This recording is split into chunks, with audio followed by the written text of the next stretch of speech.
I thought night shift meant saving lives until one patient knew my name before I ever said it. I worked the night shift at a private hospital on the outskirts of the city. People think hospitals are safest places at night. They're wrong. Nights don't make hospitals quiet. They make them honest. That night started like any other, 12:30 a.m.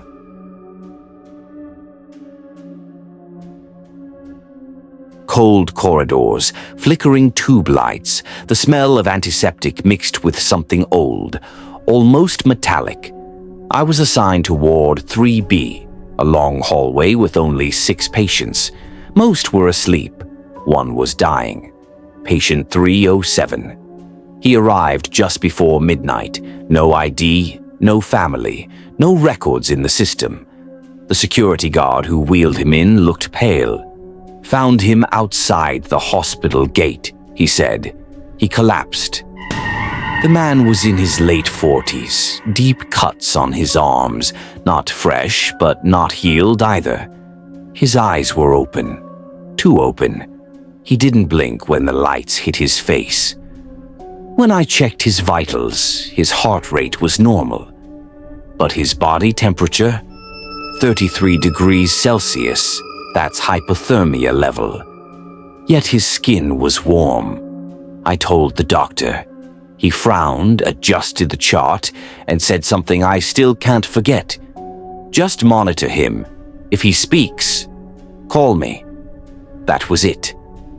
The first whisper. At 1:47 a.m., I heard my name. Not shouted, not spoken, whispered. I was alone at the nurse station. The CCTV screens showed empty hallways. Nurse. I stood up slowly. Hello? Silence. Then from room 307. I don't like the dark. I felt a chill crawl up my spine. Patients talk in their sleep all the time, I told myself. I grabbed a flashlight and walked in. The man was sitting upright. No one had helped him. No nurse. No doctor. He was just sitting. How are you feeling? I asked. He turned his head toward me. His eyes were black, not dark brown. Black. Why do they keep screaming here? He asked calmly. I laughed nervously. It's a hospital. People are in pain. He shook his head. No, he said, not the living ones. The name on the wall. At 2:20 a.m., the lights went out in Ward 3B. Emergency lights kicked in, bathing the hallway in red. That's when I saw it. On the wall outside room 307, scratched deep into the paint, was a name. My name. I hadn't seen it before. I would have noticed. My hands started shaking. I ran to the CCTV room. The footage froze exactly at 1:11 a.m. Every camera, same time, except one, camera 3B07, inside his room. The footage showed me standing beside his bed at 1:11 a.m. But I remembered being at the nurse station then. On screen, the me leaned close to the patient, and the patient smiled. The doctor's secret. I called the doctor again. This time he came. When he saw the patient, his face drained of color. You shouldn't be here, the patient said to him. The doctor whispered, It's impossible. I demanded answers. The doctor pulled me aside. That man, patient 307, had died in this hospital 10 years ago. Cause of death, ritualistic self-harm. They said he was mentally unstable, but before he died, he kept repeating one sentence. I'll come back when the hospital is quiet. The doctor begged me not to stay alone in the ward. Ignore him, he said. Do not answer if he calls you. Then he left. 3 a.m. That's when the screaming started. Not loud, not from rooms, from the walls. Whispers overlapping, crying, prayers in languages I didn't understand. Room doors began opening on their own. Patient 307 stood up. No floor, no wires, nothing holding him. He walked toward me. You see them now, he said softly. "They're stuck between breaths." I tried to run. My legs wouldn't move. He leaned close to my ear. "Your name is already written," he whispered. "You just haven't read the ending yet." The last record. At exactly 3:11 a.m., the power returned. Doctors rushed in. Patient 307 was back in bed, dead. This time for real. The scratches on the wall, gone. CCTV footage, missing. Only one thing remained. On my duty log, written in handwriting that wasn't mine, "Night shift completed." I quit the next morning. But here's the part that still haunts me. Last week, I visited another hospital. Different city, different job. At 12:30 a.m., a security guard wheeled in a man with no ID. Deep cuts on his arms. Body temperature, 33 degrees Celsius. Before I could say anything, he opened his eyes and whispered my name. This happened to me 3 years ago while driving home alone after a late shift. It was winter, snow falling lightly, and I decided to take a shortcut through a rural road to save time. I'd driven that route dozens of times before, or at least I thought I had. About 20 minutes in, my GPS lost signal. The road stretched endlessly ahead, straight as a blade, with tall pine trees on both sides blocking the moonlight. No houses, no streetlights, no signs, just my headlights cutting through falling snow. That's when I noticed something strange. There were no tire tracks on the road. Not mine, not anyone else's. It was as if no one had ever driven there before. I told myself the snow must have covered them, but the snowfall wasn't heavy enough for that. My unease grew when my radio suddenly turned on by itself. Static at first, then a low humming sound. The humming slowly shifted into something that almost sounded like breathing. I reached to turn it off. The knob wouldn't move. Then I saw someone standing on the side of the road. A woman. She wore a long coat, her face hidden by her hair, standing completely still as I approached. I slowed down instinctively, rolling down the window a crack. She lifted her head. Her face was wrong. Her mouth stretched too wide, like it had been pulled apart and stitched back together. Her eyes reflected my headlights like an animal's. "Don't stop," she said. Her voice came from everywhere, not just her mouth, but the trees, the road, inside my head. I hit the gas. The road suddenly curved sharply, even though my GPS showed it as straight. My car skidded slightly, heart racing, and that's when I saw them. More figures, standing between the trees. Dozens of them, all facing the road, all watching me pass. Some had no faces. Some had too many eyes. Others looked human until you noticed their limbs were bent in impossible directions. My speedometer stopped working.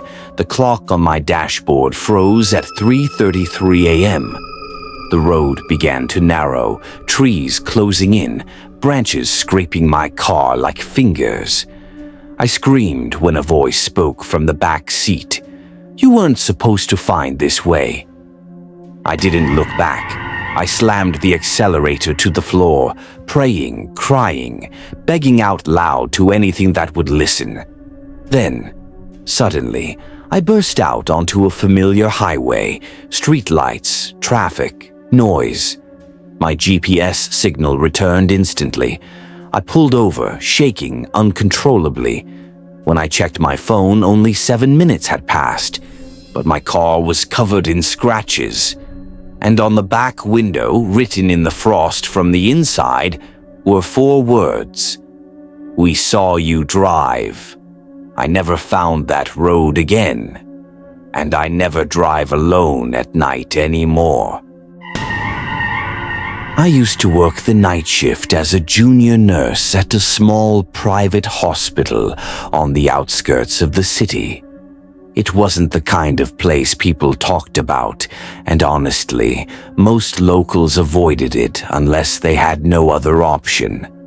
The building was old, the corridors were narrow, and after midnight the hospital felt less like a place of healing and more like something that had been forgotten by time. Night shifts were always quiet, too quiet. Most patients were asleep, machines hummed softly, and the lights were dimmed just enough to make shadows stretch unnaturally long across the walls. That night I was assigned to Ward C, a wing usually kept closed unless there was overflow. There was only one patient in that entire ward. His file said he had been admitted after being found unconscious near the railway tracks. No ID, no family, no emergency contacts. His name was written as unknown male. Age estimated around 35. Condition stable, but he hadn't spoken a single word since being admitted. When I first checked on him around 1:30 a.m., he was lying perfectly still, eyes closed, chest rising slowly. His face looked wrong, not injured, just unnaturally calm, like a wax statue pretending to breathe. As I adjusted his IV, I noticed something odd. His heart monitor showed a pulse, but the rhythm didn't look normal. It wasn't irregular, it was too steady. Perfectly even. Like it wasn't a heart beating, but something copying the idea of one. At 2:17 a.m., the call bell rang. Ward C's call bell.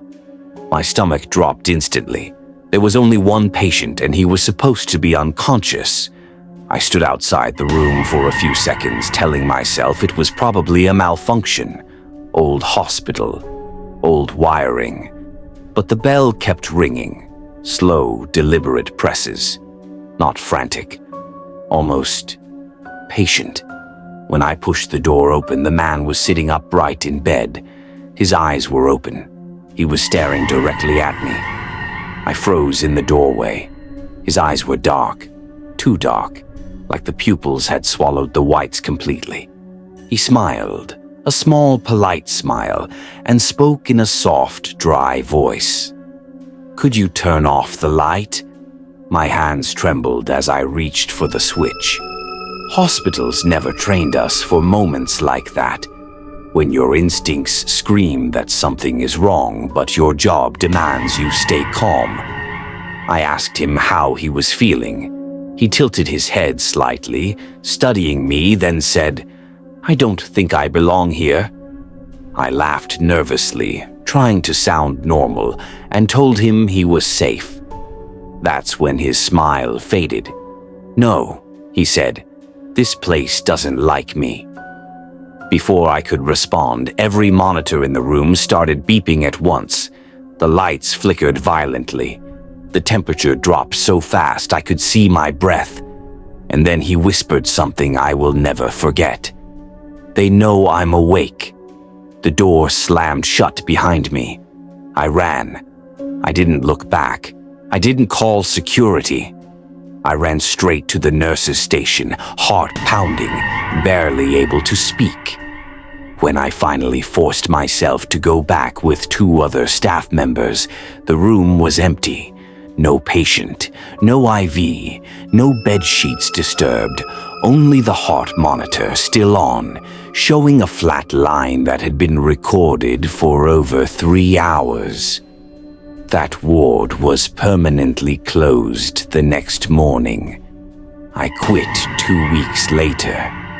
I still hear the call bell sometimes, even in my sleep.